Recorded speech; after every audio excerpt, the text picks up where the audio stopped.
Mélenchon a-t-il un boulevard pour rassembler à gauche lors de la présidentielle? Je ne suis pas sûr, c'est pas joué. Jean-Luc Mélenchon, il a énormément d'atouts. D'abord, il y a la personnalité qui est très forte, très cultivée, très étrange parce qu'elle est un peu dissemblable avec le reste de la proposition politique. C'est quelqu'un qui est depuis longtemps dans le jeu, hein, qui est connu, qui a le verbe facile, fort et qui sait parler aux foules, il faut bien dire. Il a vraiment une tripe. C'est un des meilleurs orateurs de la politique depuis longtemps. Et il peut évidemment faire son trou. Il peut faire son trou parce qu'il a une stratégie. Il a une stratégie, c'est, voilà, il a d'abord englobé l'extrême gauche, après il a pris les communistes.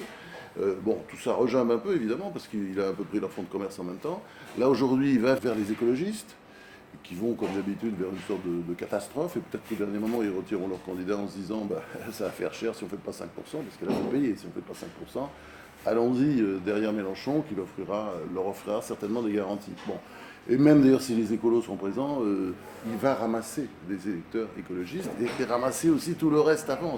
C'est quelqu'un qui a une stratégie à long terme et moi je ne suis pas sûr qu'il ait un boulevard, je pense qu'il peut faire un gros score. Et puis il peut même faire une surprise, quoi, parce que c'est quelqu'un qui a incontestablement d'énormes capacités. C'est ça qui fait que tous les partis qui n'aimeraient pas avoir affaire à lui, qui n'ont pas envie d'aller derrière lui, au dernier moment, ils seront obligés de rentrer dans la bétaillère. Parce que voilà, je ne dis pas que c'est une bétaillère qui gagne, mais c'est clair que Mélenchon a du talent, et puis ils sont obligés de passer par lui.